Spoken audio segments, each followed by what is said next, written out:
Bonjour à tous et bienvenue sur Cult & Click. On est là pour une nouvelle vidéo de presque qualité avec l'ami Kerr. On est là pour parler et faire la critique de Doctor Strange in the Multiverse of Madness. La VF c'est Kerr à la maison. Et eh bien on va en parler. D'abord une version sans spoil pour savoir si peut-être vous n'avez pas vu le film et vous vouliez savoir si c'est le petit conseil de la sortie coquine du week-end, ou alors, si vous l'avez déjà vu, il y aura une deuxième partie dans cette vidéo, qui sera la partie avec spoil. Kerr, commence. Comment on dit en français déjà ? Eh ben on le dit comme en anglais, In the Multiverse of Madness, et c'est assez étonnant d'ailleurs qu'il n'ait pas traduit le titre du film, et ça doit être d'ailleurs un des titres de films sur Blockbuster en anglais les plus longs qu'on ait vus. Pour rappel, quand même, ils avaient traduit Spider-Man Into the Spider-Verse en New Generation pour que ce soit plus simple pour le public français. Là, ils se sont pas pris la tête. Ils ont maintenu le titre. Alors, le film est réalisé par Sam Raimi. Sam Raimi, c'est Spider-Man, bien sûr, mais c'est aussi les Evil Dead, notamment. Et on le voit dans le film puisqu'il y a Bruce Campbell, son acteur fétiche. Sam Raimi a remplacé Scott Derrickson qui a été viré au moment de l'écriture du scénario, donc avant même de présenter le scénario à Marvel. C'était le réalisateur du premier. Au casting, on retrouve à peu près les mêmes acteurs que le premier, Chiwetel Ejiofor. Elizabeth Olsen s'ajoute dans le rôle de Wanda Maximoff, Scarlet Witch. Benedict Cumberbatch et bien évidemment la Benedict Wong. Il y a des nouvelles têtes, mais on vous dira pas qui dans la version sans spoil.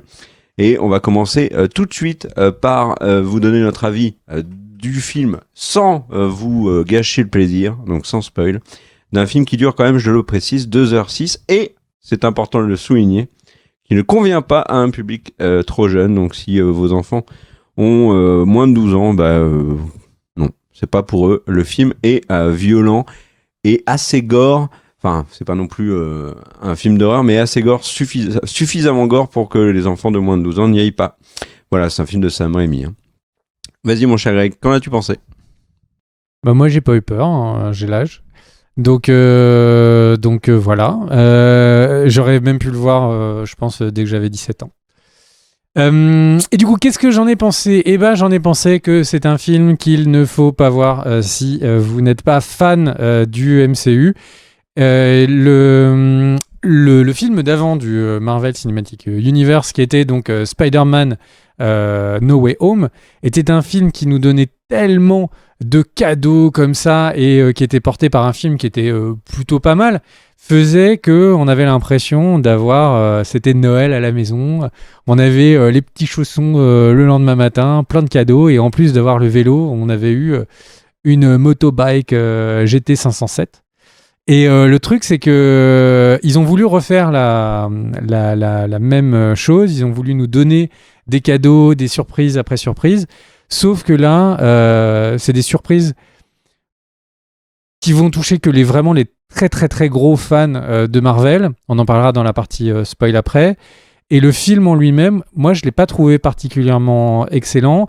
Il y a Sam Raimi, donc est un réalisateur qui aime bien des plans un peu avec une caméra très proche des têtes, courte focale, des plans qui sont un peu film genre. Sauf que là, on est plus dans la caricature de la réalisation de Sam Raimi qu'autre chose. Si vous vous souvenez des Spider-Man, dans Spider-Man 2, si je ne dis pas de bêtises, il y avait donc le Docteur Octopus. Et il y avait cette scène où quand il était récupéré et que des chirurgiens essayaient de lui couper les tentacules, on avait les tentacules qui essayaient d'attraper comme ça des gens, des personnes. Et le film basculait pendant une séquence dans la réalisation d'Evil Dead, et c'était un clin d'œil à ces films de genre que Sam Raimi affectionne particulièrement et ses origines de réalisateur. Et en fait, là, c'est un petit peu tout le temps et un petit peu pas forcément à des moments qui sont judicieux. Donc il y a une réalisation qui est... On a une qualité de production, on a des effets spéciaux qui sont toujours à la hauteur de Marvel, mais c'est pas porté par une histoire particulièrement alléchante, c'est pas porté par des personnages auxquels on est particulièrement attaché. Il y a un des nouveaux personnages, je trouve qu'on est plutôt... on s'en fout un peu de ce qui lui arrive, ou on est légèrement curieux, mais sans avoir un attachement particulier. Donc c'est un film qui, à un personnage près, je trouve... Enfin, et encore. Mais encore une fois, c'est un film qui mérite beaucoup de la partie spoil, donc on va en parler juste après, mais c'est un film où on n'est pas trop attaché à ce qui s'y passe. La notion de multivers casse beaucoup les enjeux, et avec une réalisation qui n'est pas forcément la meilleure réalisation de l'année. Donc un film qui pour moi est une énorme opportunité loupée. C'était le film qui était prédit comme un film qui allait avoir énormément de révélations, un tournant dans la phase 4 du MCU, le film qui était vraiment marquant, pas du tout. C'est un film qui va, à mon avis, être vite oubliable. Je sais pas si c'est un film que j'ai envie de revoir. Enfin, j'ai pas envie de le revoir rapidement au cinéma comme certains des très bons films Marvel. Et voilà, donc une déception. Après, on va en parler sur la partie spoil et sur le côté fan du MCU. Il y a des choses. Le film est quand même pas non plus une coquille vide. Mais vraiment, si vous êtes pas un accro, n'allez pas le voir en tant que qualité filmique. Le film ne délivre pas. Et toi, qu'est-ce que t'en as pensé, mon cher Car? Alors, en tant que film pur, j'ai envie de dire, et pas film du MCU, j'ai trouvé que c'était un film très correct, un blockbuster plutôt efficace, qui est linéaire, qui est très rythmé. Ça, c'est quelque chose qui m'a surpris, qui a une petite touche d'humour, mais n'en abuse pas. Qui a un antagoniste qui est très clairement défini et qui a de la gueule, qui met en valeur l'histoire d'un personnage, en l'occurrence Wanda, qui est très bien, et beaucoup disent qu'elle vole la vedette à Strange. Je n'irai pas jusque là, mais je trouve en effet que le personnage et son interprète Elizabeth Olsen sont brillants. Cumberbatch ne m'a pas déçu. L'histoire en elle-même tient plutôt la route. Il y a juste un élément qui, au niveau du film, alors au niveau de la réalisation, on voit vraiment que c'est la touche Sam Raimi est là. Alors plus la touche Evil Dead, et c'est ce goût du gore, enfin du gore en tout cas d'espèce de l'horreur, et un peu le côté psychédélique que lui permet le multiverse. Il y a des très bonnes idées, il y a des plans par exemple quand il rentre dans le multiverse qui sont très réussis. Mais moi j'ai un problème, et c'est un problème qui est purement personnel.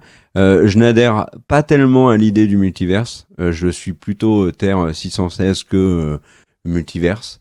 Le Strange n'est pas le personnage que j'affectionne le plus, et notamment les personnages qui gravitent autour. Que ce soit Christine, que ce soit Mordo, Wong, etc. Ce n'est pas le pan du MCU que je préfère. Donc, le film ne m'a pas plus touché que ça en tant que film pur. Si on l'intègre maintenant dans le MCU, moi je n'ai qu'une chose à dire, c'est quel incroyable gâchis. Une opportunité de faire avancer le MCU, de le bouleverser comme l'attendent les fans depuis Endgame, pour au final accoucher d'une souris.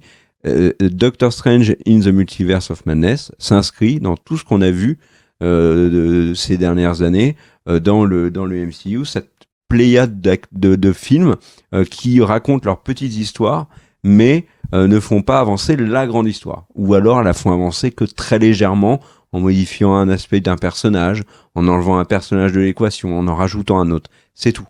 Et en ça, c'est une énorme déception. Moi, je n'attendais de ce film-là que le bouleversement que Marvel nous avait vendu.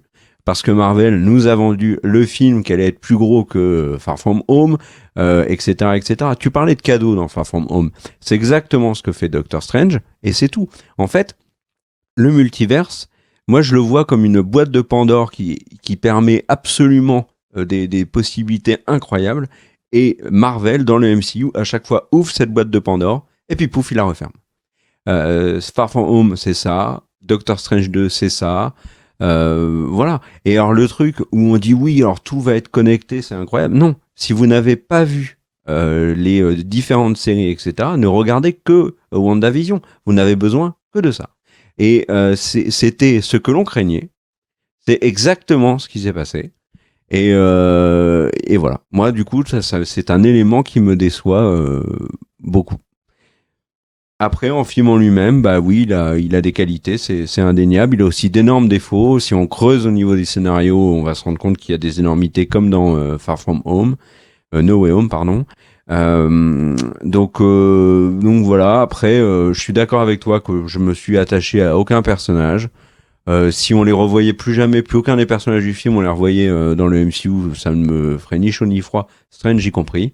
Donc c'est pour moi pas un formidable Marvel. Je saluerais quand même le rythme et la réalisation. La musique était la musique plutôt anecdotique, mais il y avait des plans qui étaient stylés. Et alors il y a des trucs qui m'ont sidéré, mais il y a quand même des effets spéciaux. Je n'ai jamais vu des trucs aussi loupés dans le MCU. Alors effets spéciaux plutôt, on va dire plutôt maquillage en l'occurrence. Mais voilà. Voilà mon avis. Est-ce qu'on passe? Alors, est-ce que tu le conseilles, toi? Oui, toi, tu l'as dit, je le conseille qu'aux fans du MCU. Moi, je le conseille quand même en tant que blockbuster, parce que je pense qu'on peut s'éclater avec. Justement, moi, j'ai plutôt envie de te dire que c'est l'inverse. C'est-à-dire, si t'es vraiment fan du MCU, bon, bah, tu le vois, ok, mais t'attends à pas grand-chose quand même pour le MCU. On passe à la partie spoil?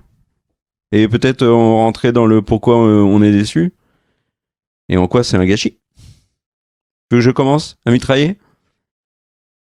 Eh ben alors, on nous a montré dans le trailer notre ami Patrick Stewart, donc Charles Xavier. On nous a teasé les 4 Fantastiques. Il y a eu une photo qui a fuité dans la semaine avant sa sortie, où on voyait John Krasinski en Reed Richards, où on voyait Flèche Noire. Où on comprenait que Lashana Lynch jouait, je sais massacrer son nom, je suis désolé, l'actrice qui joue aussi dans James Bond, jouait Captain Marvel. On nous avait annoncé Captain Britain, théorie, what if, tout est connecté. Dès le premier trailer, on a dit ouais, donc il y a le Doctor Strange, le bad Doctor Strange de what if, qui est là, donc il va y avoir une connexion avec les séries et tout. Pas du tout. Pas du tout, c'est une autre Captain Britain, c'est un autre Doctor Strange. What if vous l'avez pas vu, aucun problème.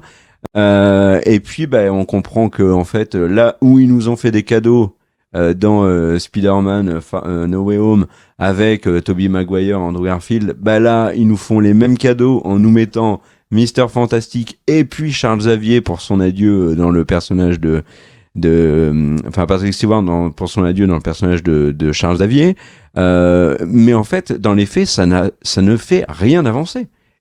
On ne les voit pas dans Terre 616. Ils n'introduisent pas les X-Men, ils n'introduisent pas du tout les 4 Fantastiques. Le film au final apporte quoi au MCU? Il apporte America Chavez, ok, qui voyage dans le multiverse, personnage hyper intéressant. Cléa qui arrive en scène post-générique a, si j'ai bien compris, à peu près les mêmes pouvoirs, parce qu'elle ouvre un portail pour permettre d'aller dans la dimension noire de Dormammu. Donc, bon, ok, il y a America Chavez, il y a Doctor Strange qui a un troisième œil, donc ok, alors, au niveau de sa mutuelle, pour ses problèmes de vue, ça va lui coûter plus cher. Puis c'est tout, quoi. Le camartage est à reconstruire, donc ça c'est cool pour le BTP du coin. Et puis, il y a le mystère Wanda, est-elle encore en vie, est-elle morte? C'est tout. Il n'y a pas d'X-Men, il n'y a pas de 4 Fantastiques. Ils auraient pu introduire des personnages, ils auraient pu faire évoluer les choses, utiliser le multiverse pour vraiment bouleverser le MCU. Ils n'ont pas du tout fait ça. Où est passé Mordo? On apprend que ça fait des années qu'il essaye de pourrir la vie de Doctor Strange, mais on n'en voit rien. Ouais, à ce niveau-là, alors vraiment, pour le MCU, je suis tombé de haut. Je suis tombé de haut, vraiment. Est-ce que sur ce point-là, sur le MCU, t'en penses quoi, mon cher Greg?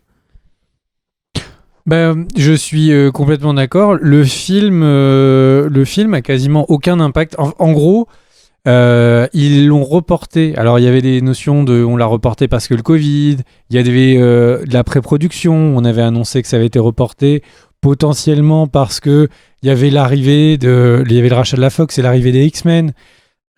on sait que dans les comics, Wanda, avec ses pouvoirs d'altérer la réalité, a fait des mondes où d'un seul coup, il n'y a plus de X-Men, enfin où il n'y a plus de mutants, où il y a que des mutants. Il y a il y avait des possibilités qui étaient colossales. C'est vraiment extrêmement loupé. On en parlait. Bon, là, je réagis parce que Youpi a mis cette image. En fait, le film est en permanence. J'ai l'impression au contretemps de nos attentes. Et le faux rythme, et même dans les scènes. Si on prend cette scène là que mettait à l'antenne Oupi, il y a donc Scarlet Witch qui est en train de défoncer porte après porte. Ils sont en train de courir. Et quand d'un seul coup, il y a une porte qu'elle ne peut pas défoncer, tout le monde s'arrête et se regarde. Mais pourquoi il n'essaie pas de lui échapper.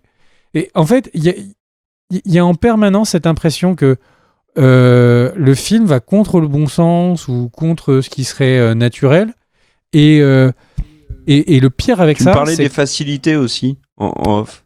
Alors, on parlait des facilités, mais le pire avec ça, je trouve, c'est cette impression de gâchis qui est vraiment très présent.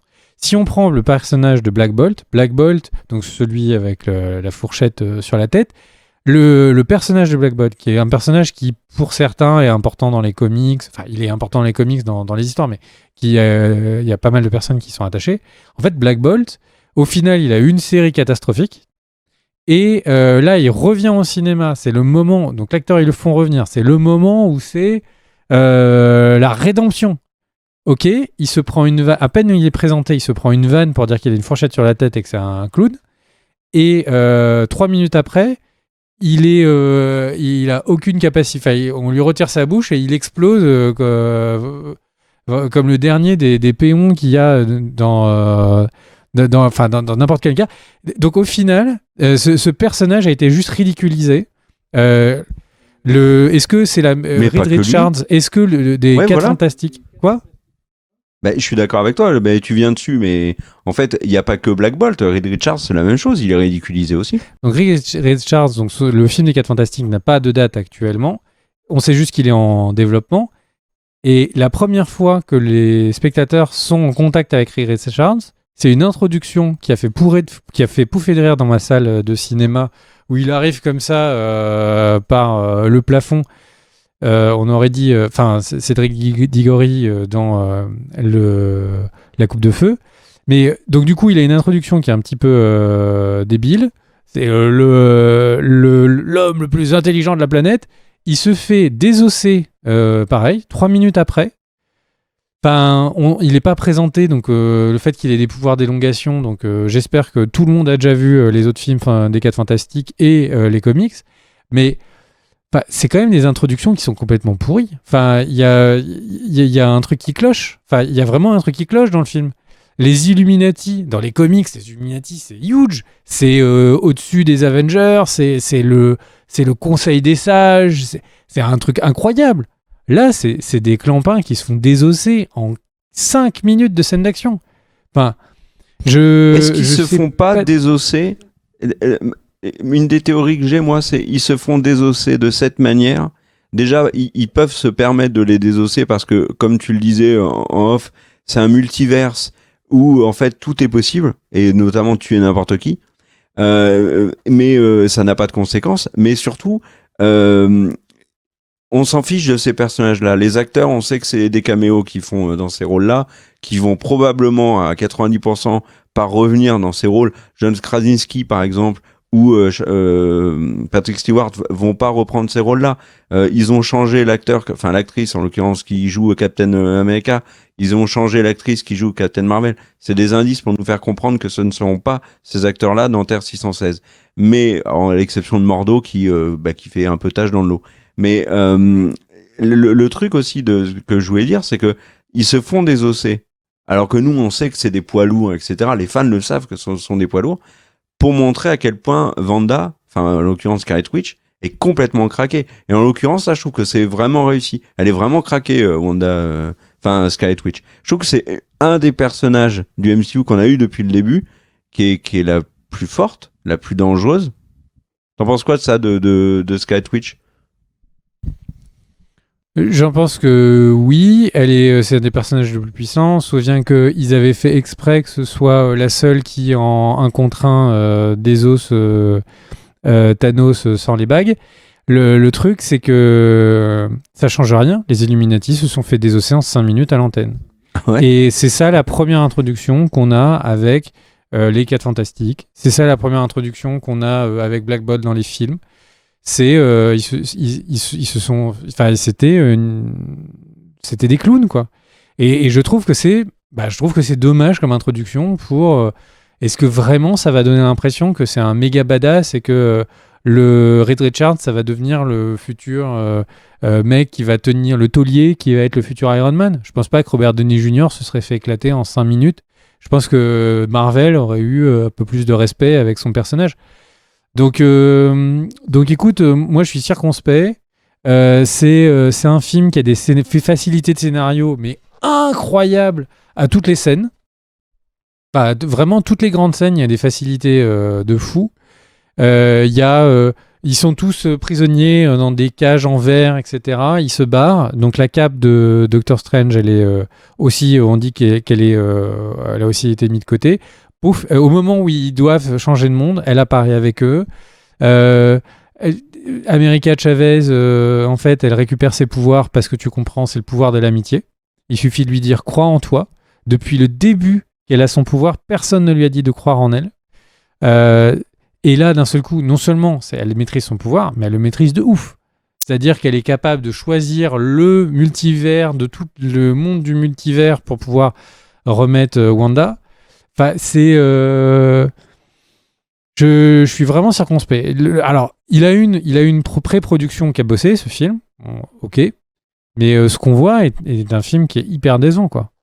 Hyper décevant. Moi, je trouve qu'en plus, anecdote perso, story time. Le truc, c'est que quand j'étais ado, mon dealer de comics qui habitait, le magasin était à côté de chez moi. Et donc j'y allais, j'avais découvert du coup les X-Men, j'avais découvert les Avengers, machin. Et puis un peu rite de passage, il me fait comprendre que ça y est, j'ai lu les trucs classiques, on peut aller sur du sur des cuvées un petit peu plus anciennes. Et donc là, il me passe des premiers mangas, des premiers comics sur le multivers. Et je me souviens plus du manga, du comics en lui-même, mais le comics qui se passait, c'est qu'il y avait un personnage qui mourait, et 3 pages, c'était une scène soi-disant émouvante, etc. Je me disais, quoi, mais ce personnage est mort. 3 pages plus loin, il y a le même héros, mais d'un autre endroit du multivers, où c'était l'inverse, où c'était tous ses alliés étaient morts et lui était le seul, qui arrivait et qui remplaçait comme ça celui qui était mort. Et là, je me suis dit, ok, donc en fait, le multivers, c'est juste pour eux un outil pour faire que plus rien n'a jamais de poids. Tous les personnages c'est ce qu'ils font avec Black Widow peut mourir. C'est-à-dire dans What If, la Black Widow est morte dans l'univers où elle arrive parce qu'elle était toute seule dans son lit. Et dans What If, ça fonctionne vachement bien. Alors que dans Doctor Strange 2, je trouve que ça fonctionne pas du tout. Mais le problème, c'est quand tu le fais tout le temps. Quand il manipule. Le problème, c'est quand tu le fais tout le temps. Et t'as même l'impression qu'avec Christine, à la fin, c'est ce qu'ils vont faire. Genre, mais tu as perdu ton Strange, tu as perdu ta Christine. Il y a vraiment... Alors, la phase 4 s'appelle la phase du multivers. Et je suis vraiment circonspect par rapport à la manière dont il l'utilise. C'est-à-dire que là, on a vraiment l'impression que Wanda, elle est morte. Mais te prends pas. Et du coup, Internet s'enflamme. Est-ce qu'elle est morte ou est-ce qu'elle est pas morte, etc. Mais en fait, on s'en fout. On a déjà vu qu'il y avait une autre Wanda qui avait des pouvoirs, qui est juste dans un autre univers. Pas de problème. T'inquiète pas, mon pote. Franchement, là pour le coup, il y avait beaucoup de gens qui disaient ouais, Marvel, c'est un peu le fast-food du triple, des films triple A, etc., des blockbusters. Là, pour la première fois, je l'ai vraiment ressenti. C'est-à-dire que c'est déjà arrivé qu'il y ait des mauvais films dans le MCU. C'est déjà arrivé. Black Widow, c'est pas un grand film.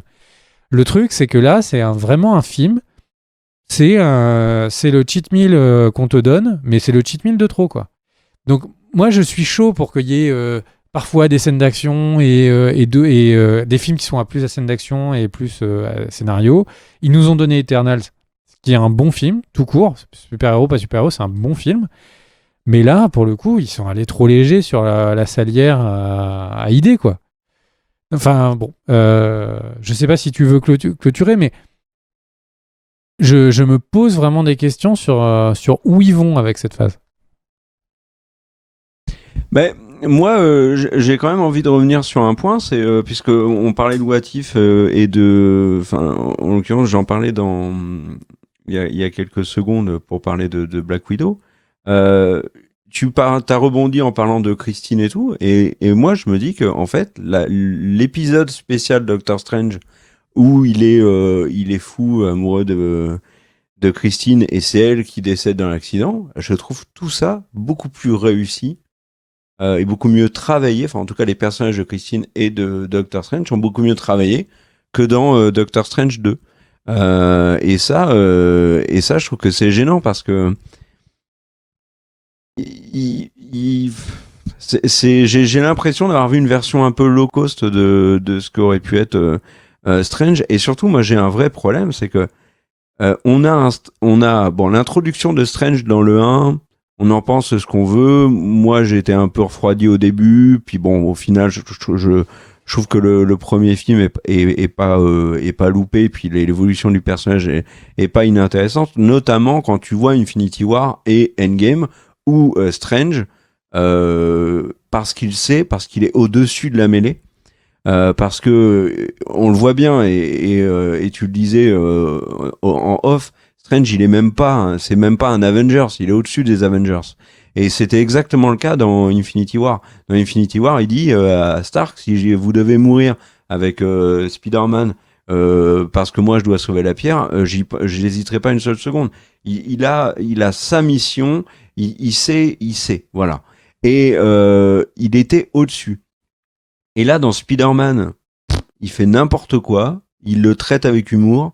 Dans le début de Doctor Strange 2, il l'évoque pareil, avec une bonne petite vanne. En fait, je ne comprends plus l'évolution de ce personnage.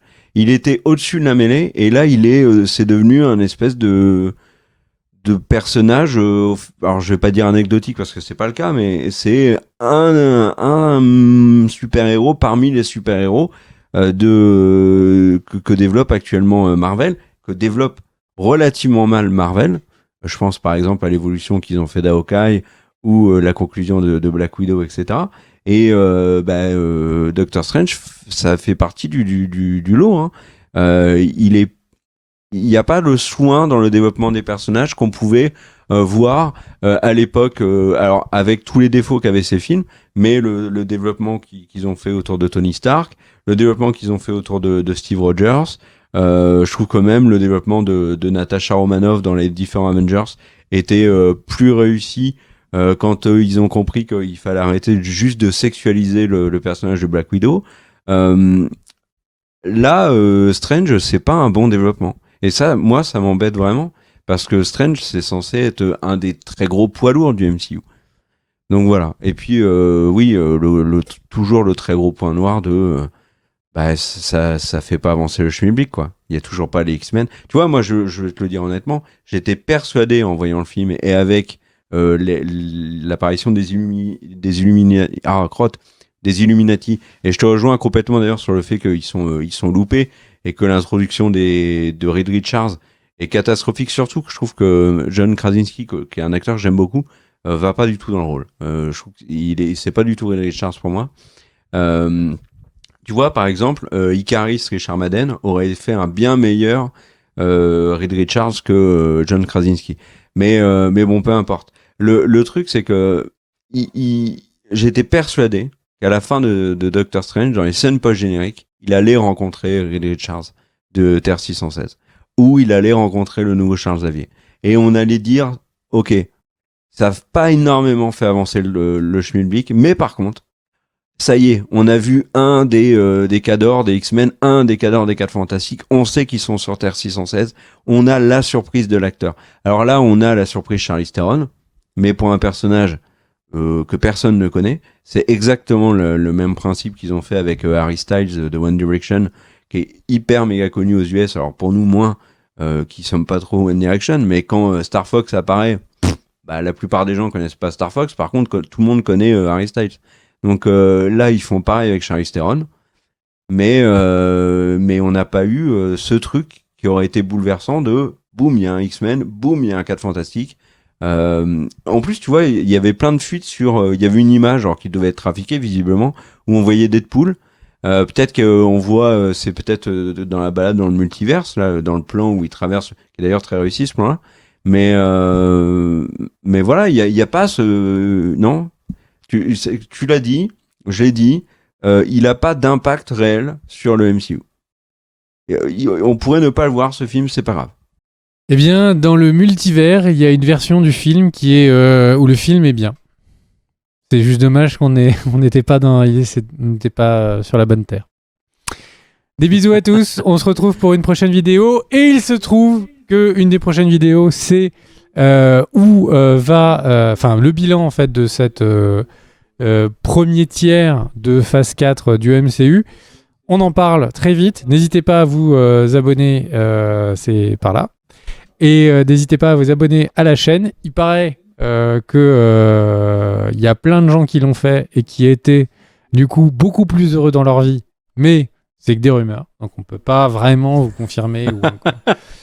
Et en tout cas, on vous dit des bisous à tous. Passez une bonne journée, bonne nuit à toutes. Ciao, ciao.